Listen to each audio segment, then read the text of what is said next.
sobrang nakakagulat pa rin kahit na alam namin na madami na rin kami supporters na nagmamahal sa akin.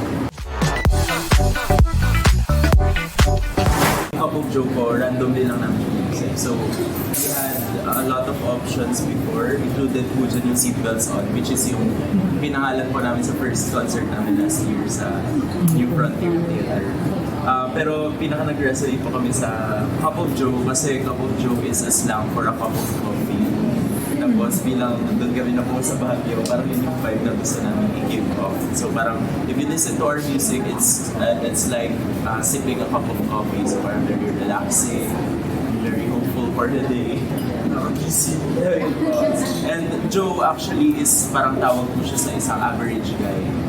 Yeah, that's how we identify ourselves. Parang, But you're no longer average now. So CJ,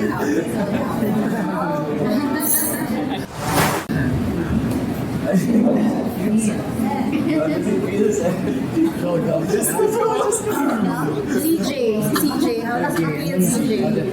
Siyempre po overwhelming siya kasi hindi naman kami masyadong nag-expect. Siyempre, karagdagan na level na yun. Kaya, yun, parang sobrang nakakagulat pa rin kahit na alam namin na madami na rin kami supporters na nagmamahal sa akin.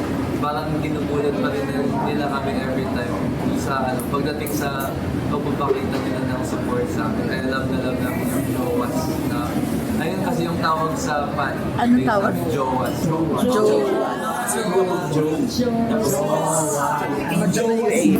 First of all, kinakabahan ko kasi Araneta po yun. Mas daming tao.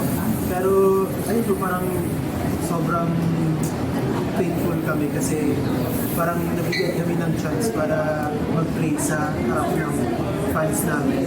Tapos, at least ngayon, mas madami pa yung ma-accommodate namin sa performance namin. Kaya very thankful and very nervous.